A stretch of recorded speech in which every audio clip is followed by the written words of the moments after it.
Conexão Alagoinhas. Conexão Alagoinhas traz hoje o tema educação. Quem nos acompanha desde março, que foi o nosso início, sabe que nós já trouxemos vários temas e ainda faltava educação. E educação não pode faltar, né, gente? Porque educação e cultura é a base da sociedade, de uma forma geral. Então, hoje nós trouxemos a professora e mestra Maria do Socorro Cerqueira. Vou pedir para ela se apresentar, porque quem melhor do que ela, né, para falar sobre ela. Então, vou pedir para ela se apresentar e depois nós começamos o nosso bate-papo. Muito obrigada por ter aceito o nosso convite. A pauta de educação está aí emergente.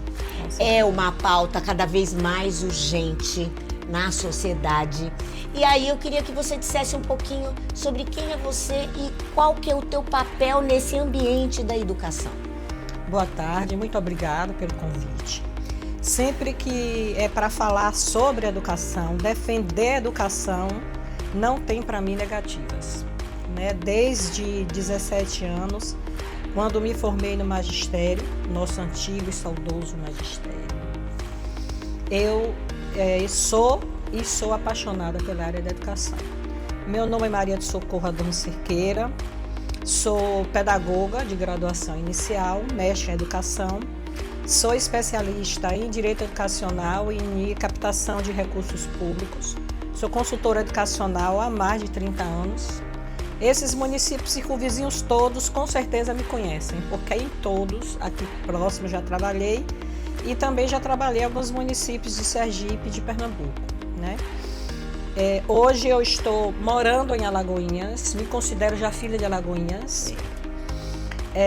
Já tem 19 anos que eu estou aqui em Alagoinhas, vim sediar uma escola, que sou mantenedora também de escolas de educação profissional, e vim sediar uma escola e aqui gostei. Dizem que quem bebe água de Alagoinhas não sai. Menina, eu, viu, gente, São Paulo, sou de São Paulo, bebi essa água, já tô aqui há 3 anos, morrendo de saudade da minha terra, é verdade, mas tô amando morar aqui. Pois é, e eu sou de Salvador e já estou fixa aqui há 16 anos, né, e 19 anos com minha escola de educação profissional, que é o CETAS, que fica ali na rua 15 de novembro. E mesmo sendo mantenedora de escolas de educação profissional, a minha maior paixão da educação está na educação pública. Sou consultora há mais de 30 anos nessa área de educação pública e eu me sinto muito feliz quando eu vejo o progresso que a educação pública vem fazendo no país. Apesar de algumas pessoas estarem entristecidas ou achando que a educação nunca funciona, que a educação nunca está ideal, que a educação só anda ruim, eu vejo por outra ótica. Nesse período que eu sou consultora da educação, eu vejo sempre avanços e progressos. Precisa mudar? Sempre. Precisa melhorar? Sempre. O que nós fazemos hoje, nós queremos melhorar e fazer amanhã, não é isso? Sim. Então, em educação, as pessoas têm que entender que a educação é um processo de pessoas para pessoas. Ainda ontem eu estava participando de uma live com alguns municípios do Extremo Sul e tinham advogados na bancada e foi uma das coisas que eu falei. Vocês não confundam o senso jurídico, que é um senso de lógica e de leis. Eu tenho que obedecer a leis porque a lei está escrito isso, com o processo educacional. Quem está nas duas vertentes, um pé no jurídico e um pé na educação, vê claramente essa diferença. Porque a educação não pode ser entendida que se a lei diz isso e o artigo da lei é frio, vai se aplicar isso na sala de aula, no chão da sala de aula, porque não é assim que funciona, né? A educação é um processo e um processo que tem que ser cuidado a várias mãos e com amor. Essa ideologia de dizerem que para ser professora tem que ser no sangue, que isso não é correto, que professora tem que ser profissional. A professora é uma profissional, porque é uma categoria legitimada e legalizada.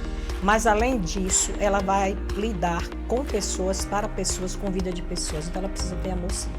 E precisa se atualizar, eu concordo, sim. Precisa se atualizar, sim. Precisa ter a cara da sociedade atual. Nós não podemos olhar para a educação hoje como olhávamos lá atrás. Sim. No entanto, Eu também sou jornalista já há 45 anos, então eu também acompanhei um pouco esse universo, né? Sou do magistério, do ginásio, do colégio, até hoje eu digo, gente, eu nem sei como é que é, primeiro colegial, segundo colegial, tem uma nomenclatura diferente. Sim. E aqui na cidade eu tenho alguns professores da rede pública que eu conheço. E eles estão bem queixosos com relação a esse chão de sala de aula.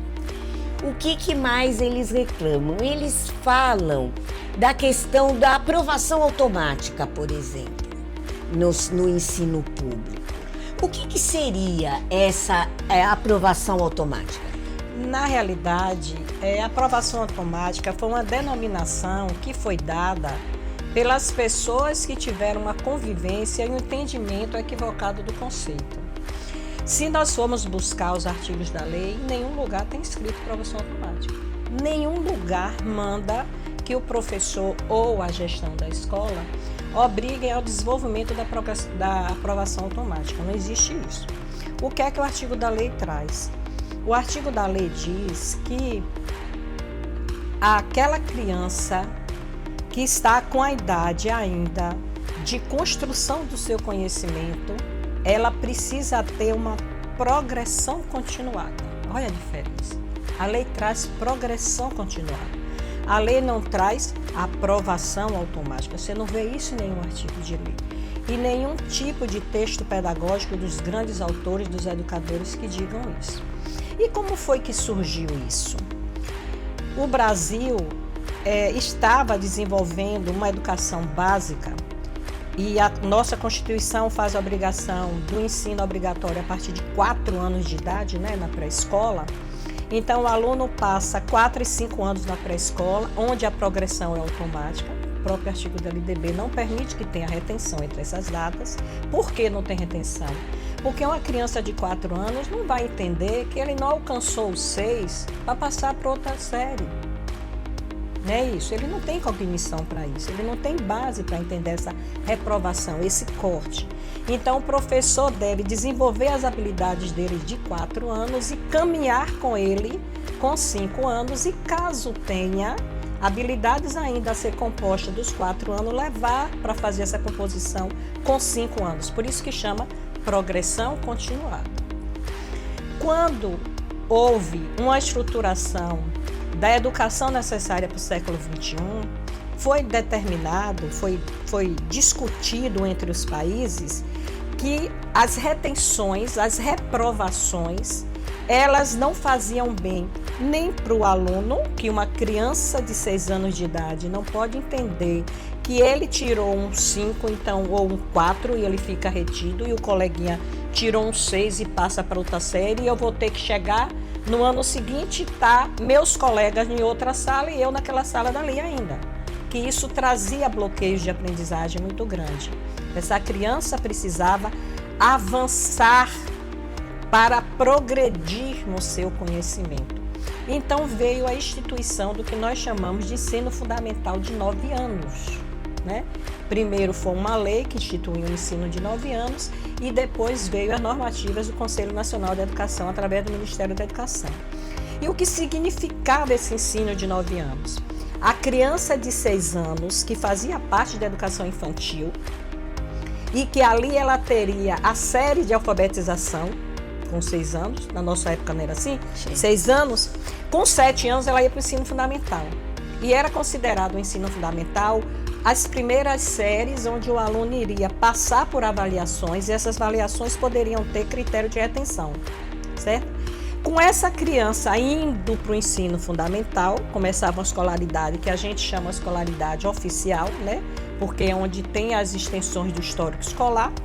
Essa criança com 6 anos não teria perfil cognitivo para ser retido. Então, instituiu-se o que se chamou ciclo da aprendizagem. A criança de 6 anos entra no primeiro ano do ensino fundamental, vai para o segundo ano do ensino fundamental com 7, dentro de uma progressão continuada. Junto com essa progressão continuada, nasceu a Base Nacional Comum, que todo mundo chama de BNCC, tão conhecida, né? nasceu a Base Nacional Comum. Com que objetivo? Com o objetivo de, olhe, professor, aqui na Base Nacional Comum, então é todo o país, né? Estudiosos, educadores, houve inclusive audiências públicas em todo o país para a construção desse documento, determinou que ao sair com 6 anos de idade, esse aluno tem que ter esse perfil de aprendizagem, para ele ir para o 2º ano com 7 anos. Ah, mas se não alcançou esse perfil, o professor deveria estar colocando para o 2º ano essa criança com 7, levar consigo aquilo que precisava ainda ser composto enquanto aprendizagem. Como complementação. Como complementação. Então, seria a progressão continuada. Só que, no momento que essas informações, esses conceitos caíram no chão da escola, caíram nas secretarias, na sociedade, a primeira fala dita foi: agora tem que passar todo mundo de qualquer jeito. Eu não preciso ensinar. Por quê? Porque o menino passa. A mãe dizia: meu filho não precisa estudar. Por quê? Porque ele vai passar. O próprio menino já diz isso. Eu não vou nem me esforçar porque eu vou passar. Porque eu vou passar.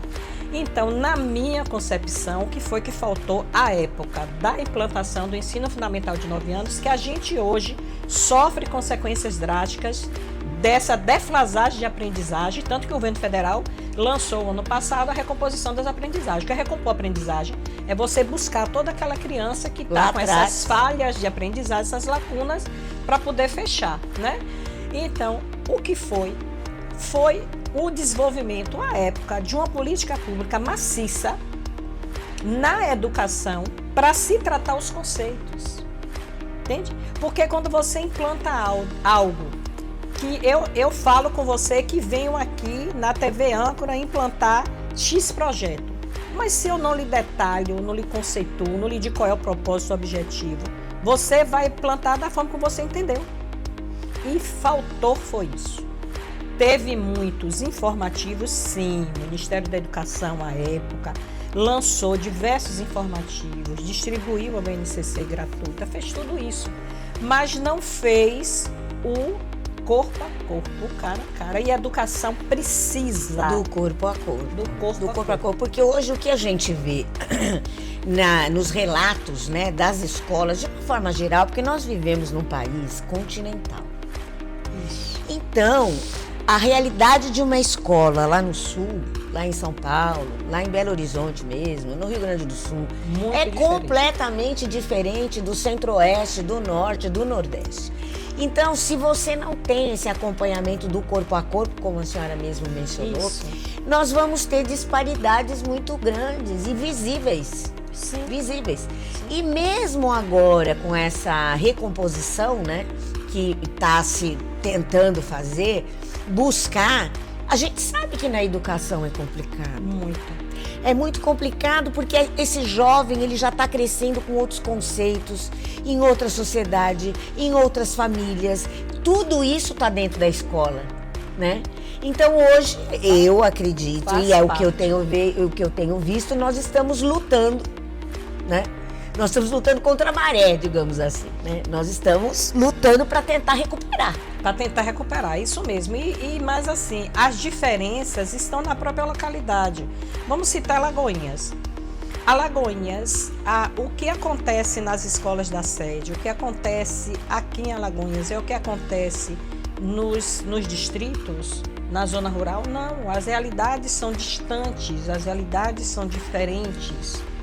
Então, a educação é uma área, por isso que eu comecei iniciando, que a educação, ela é feita por pessoas para pessoas e no objetivo de formar pessoas, o que é mais ainda complexo.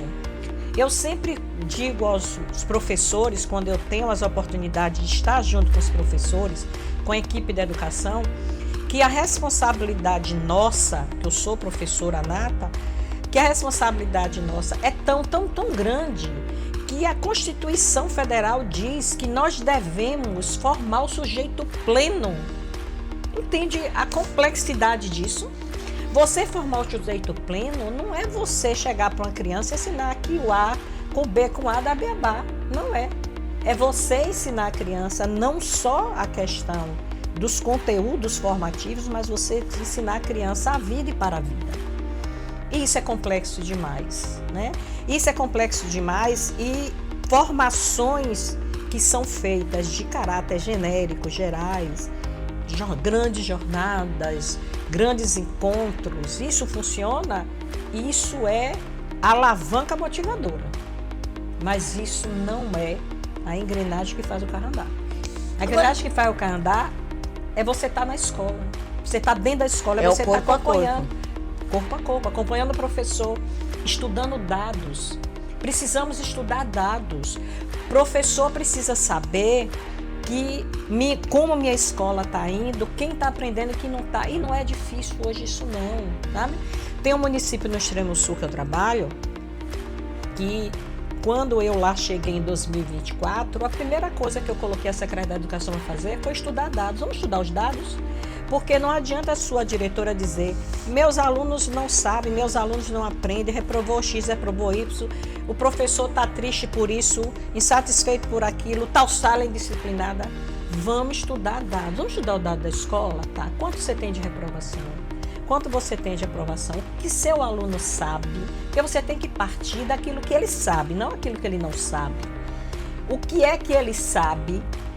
Diante do que ele sabe, vamos buscar os indicadores nacionais para saber o que precisa ser complementado no saber dele para ele avançar. O que é que ele tem mais afinidade? Qual é a linguagem que ele mais se dá de conta que é dele, que está dentro dele? É nessa que nós vamos buscar que a recomposição aconteça. Porque no momento que o professor estuda os dados, ele começa a visualizar. O aluno do 4º ano, geralmente os municípios retêm no 3º. Então o 3º está com índice de repetência imenso em todo o país. Então o aluno do 3º ano, aí a professora pega o aluno no 4º e diz: mas não sabe nada. Cadê o professor do 2º e do 3º? Calma, quem foi esse professor? Vai ver que foi a colega da escola que ela está. Ou foi ela mesma que pegou esse menino no 3º e levou para o 4º. E aí a gente vai ficar somente buscando culpados no passado? Não. Nós temos que ter a clareza de dados. E lhe digo de pureza d'alma, os professores, de uma forma geral, digo isso com todos os municípios que eu já trabalhei, eles são profissionais de mão cheia. São profissionais exímios, muito capazes, muito dados. Não, e a dedicação, né, dos professores... É inquestionável. É inquestionável, é inquestionável. Agora, nós vamos acrescentar aí um elemento nessa questão da educação. Hoje, a violência é uma linguagem. É uma linguagem. Não há como a gente desvincular a palavra da violência dentro do contexto educacional. Como é que a escola consegue trabalhar tudo isso junto? Porque tem que ser tudo junto, né? Você vai buscar aquele aluno que ainda não está com o seu ensino dentro da graduação adequada e vai ainda somar essa violência que a sociedade está colocando dentro da escola, dentro das famílias, etc., da linguagem. Como é que se está trabalhando isso na educação? E ainda somando a essa violência, somando o contexto de onde esse aluno está vindo. Exatamente. Ambiente, cenário. O ambiente, o cenário, os contextos de onde ele vem. E o que ele vem buscar na escola. Porque ele vai trazer, muitas das vezes, na maioria das vezes, ele vai trazer esse contexto de violência para a escola. Se ele chega na escola e encontra o contexto que ele trouxe, que é a violência, tudo que se soma, aumenta. Então eu vou aumentar a violência daqui com violência daqui. E a violência vai imperar. Então, se a escola... Quando o aluno vier com esse contexto de violência, se a escola for uma cultura de paz, isso já vai apaziguar bastante, tá? É fácil? Não é fácil, de jeito nenhum. Por isso que volto a repetir.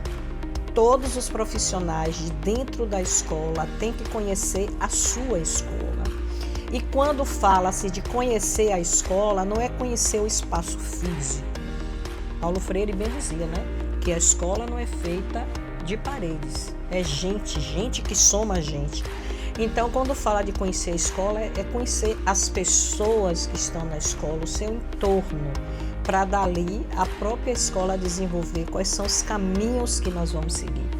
E esses caminhos, eles devem estar alicerçados ao conteúdo formativo, com certeza sim, porque o princípio da escola é o ensinar, mas além do princípio de ensinar, a escola tem uma missão maior, que é o educar. Então, trazer essa criança violenta ou essa criança com sentimento de violência para dentro da escola e não acolher, mostrando a cultura de paz, você só vai propiciar mais violência. Então, os professores, os diretores, os coordenadores, o porteiro, né, os serviços gerais, a merendeira, eles precisam saber, no ambiente que eu estou, qual é a cultura que aqui impera, para que possa se ter condições, de fato, de chegar no processo de educar. Entende? O projeto pedagógico da escola tem que refletir isso. O processo precisa refletir isso. Precisa refletir quem eu sou. Eu não estou aqui falando de Secretaria de Educação. Eu estou falando de escola, de contexto. Sim, não, de chão de escola. Não adianta a gente falar só na parte institucional, de política pública. Nós temos que falar da realidade das escolas mesmo. Isso. E aí, adiciono, além da palavra e dos termos, né, de violência, também os de inclusão. Né? Isso. Quais são hoje, a gente vê muitos professores também, e o corpo administrativo mesmo das escolas, né? Reclamando de, tipo, tem uma lei, foi criada uma lei, a inclusão é uma realidade, tem que existir, isso é inquestionável, é obrigatório. Agora, a escola, eles se sentem, isso eu estou falando tudo o que a gente ouve, né? Da nossa realidade de dia a dia. A escola se sente como? Nós fomos obrigados a aceitar isso sem estarmos preparados para isso, sem estarmos treinados adequadamente para isso, sem sabermos lidar com os tipos, né, variados das questões de inclusão. TDAH, autismo, N questões que a criança vai enfrentar nesse período escolar. Como é que a gente está tratando essa linguagem? Elas não estão erradas não, viu? Os profissionais da educação não estão errados não. Eles foram estão sendo, né, obrigados mesmo a aceitar todo o processo de inclusão, porque é uma lei, a lei tem que ser obedecida. E esse ano 2016 não vai aliviar, vai piorar, porque 2026 agora. 2026 agora, porque houve alteração, né? No início do ano, houve a determinação de um novo decreto que já foi regulamentado agora. Então, todos os pontos que precisam ser ditos com a estruturação da inclusão está devidamente normatizado, então não tem o que se questionar, tem o que se fazer. É cumprir. É cumprir, não tem o que se fazer, né? Então, na minha opinião, o que eu aconselho a todos os profissionais, e aí não tira ninguém da jogada, por quê? Às vezes as pessoas falam assim, o menino que tem TDAH grave, é responsabilidade do professor e do diretor. O diretor que botou, o professor que aceitou, não. O porteiro tem responsabilidade. A merendeira tem responsabilidade. Os serviços gerais têm responsabilidade. Porque ele está dentro da convivência escolar. Então, todos são corresponsáveis.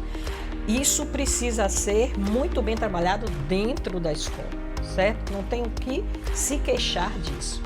E tem que buscar junto ao poder público que dê essa preparação e essas condições de fazer agir. Porque a lei não vem para a escola. A lei vem para o sistema. O sistema tem que atender. Então, os profissionais da educação, eles precisam ter a clareza, o que é que minha escola tem, o que é que eu preciso, e buscar junto ao poder público condições do fazer. Porque, vou lhe dizer de pureza d'alma, reclamar, se queixar, não vai adiantar. Primeiro, porque a lei precisa ser cumprida. E segundo, porque os pais dessas crianças estão muito bem orientados. Então, se você se queixa, ele vai saber onde buscar providências contra você. Porque você se queixou e tratou de uma forma desigual. houve a desigualdade, houve a falta de inclusão e eles sabem disso. Então, nessa parte, resumindo ou tentando traduzir mais abertamente, neste caso, as escolas especificamente têm que buscar elas próprias, nas suas respectivas delegacias, né, de ensino por região, as ferramentas adequadas para que se faça cumprir a lei. A lei, porque a lei também, por exemplo, em 2023, para você aceitar um aluno com necessidade especial, precisava, né, que são os neurotipos, precisava que ele tivesse um laudo médico especializado. Hoje não precisa. Para você tratar um aluno com atividade diferenciada, com condições diferenciadas dentro da escola, basta que a família ou os próprios profissionais da educação identifiquem que eles precisam de uma diferença. Que para aprender, para progredir, eles precisam de uma diferença. Entende? Então isso se ampliou. Ampliou-se também que antes o monitor escolar, que era as pessoas chamam de cuidador, né, que ficava com essas crianças, poderia ser uma pessoa com ensino fundamental incompleto ou com ensino médio incompleto que não tivesse muito contato com a educação. A lei hoje já fechou mais. Tem que ter ensino médio completo e obrigatoriamente tem que passar por uma preparação para cuidar dessas crianças, para se auxiliar dessas crianças. Então as escolas têm que buscar isso. Eu incluo, não tem problema. Agora, para eu incluir, eu vou precisar disso e disso. O que é que vocês me dão? Quais são as ferramentas que eu vou estar? E temos que buscar, porque essas crianças estão aí, estão aumentando muito, é uma clientela que tem aumentado muito. Municípios que no ano de 2023 estavam com 150 crianças, em 2025, 150 crianças, em 2026 passou para 380. Exponencial. Ao pulo que deu, né? Já se falou que dentre 70 e 80 crianças que nascem, a proporção aí é de 5 a 8 ser autista. Então não tem para onde fugir. O que tem é tratar o problema. Ver onde é que está o problema e ali tratar. E eu não discordo dos professores quando dizem que eles estão na sala de aula e que eles não têm a preparação devida. Não tem mesmo. Porque nos cursos de nossa época não tinha, nem se falava, e nos atuais não se dá a preparação devida que deve se dar.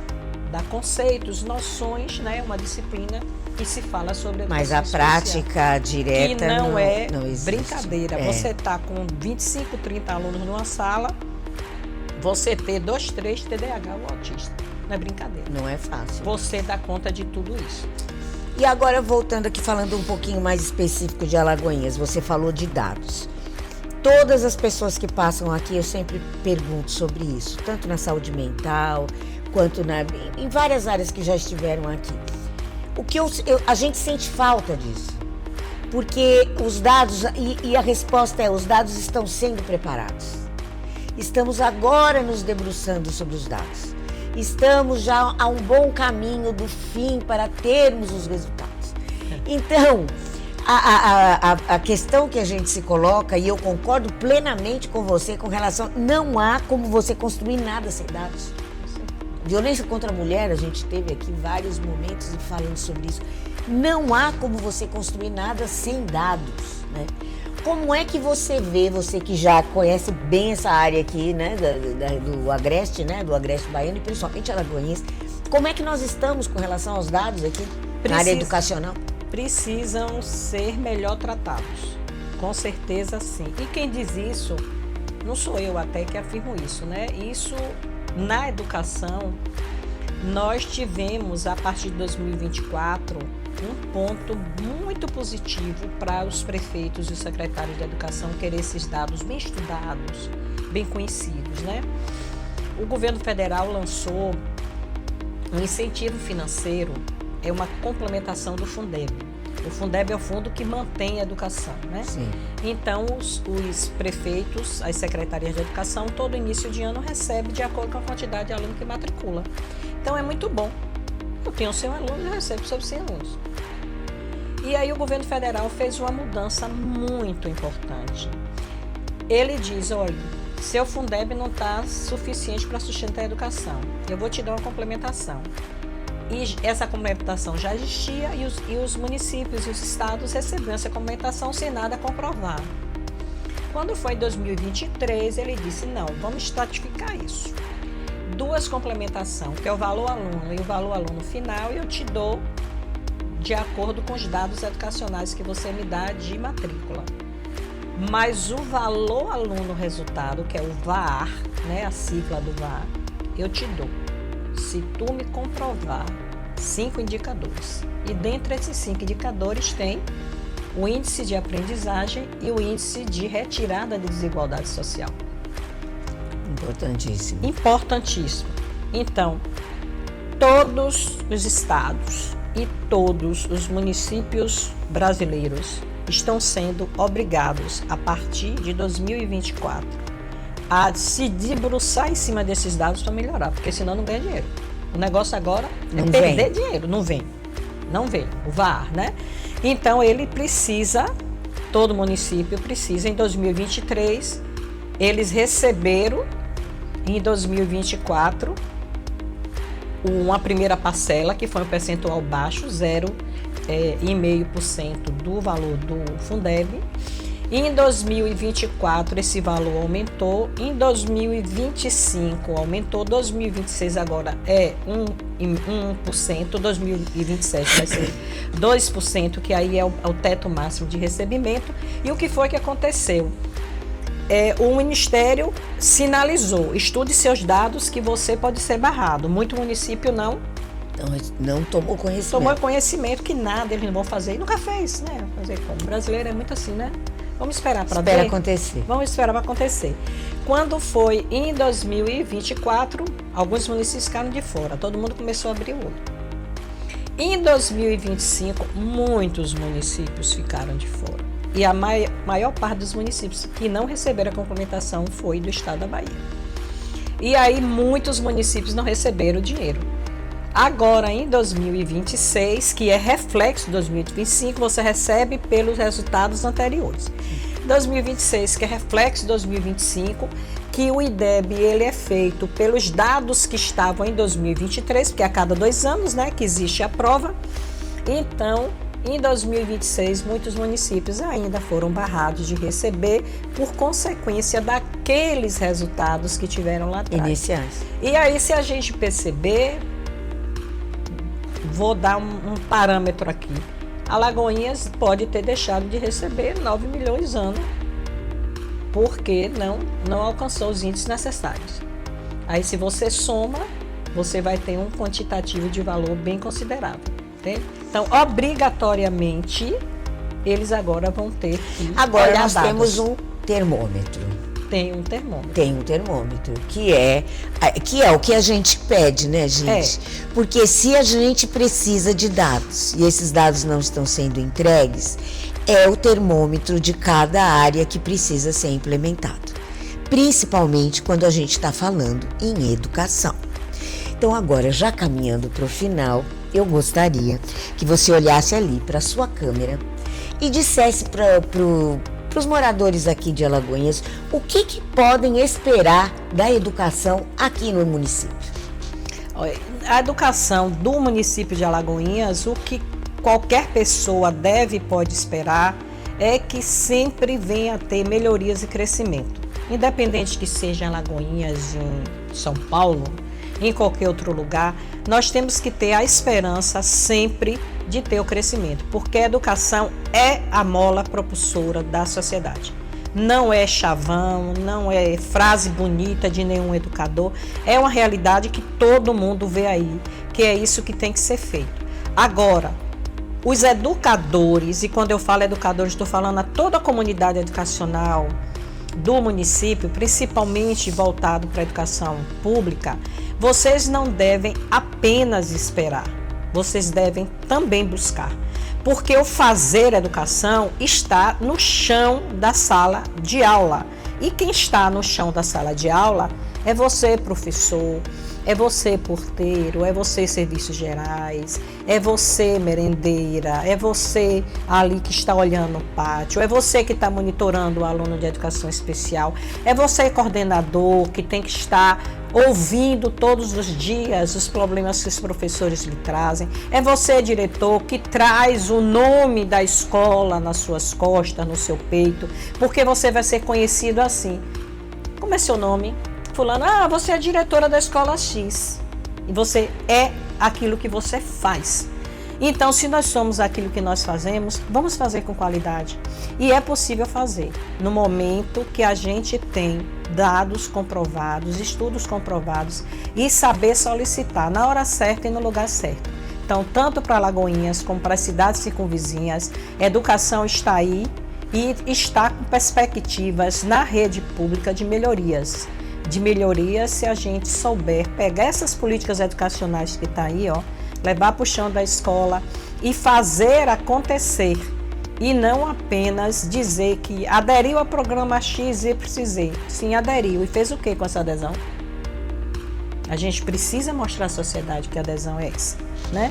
Então, precisamos estar sempre atentos que as melhorias, elas chegam quando existe a junção de pessoas, as mãos dadas de pessoas. E educação, mais do que nunca, é de fato todos nós estarmos juntos e lidando por uma educação de qualidade para os nossos alunos, porque esses alunos é o futuro do país.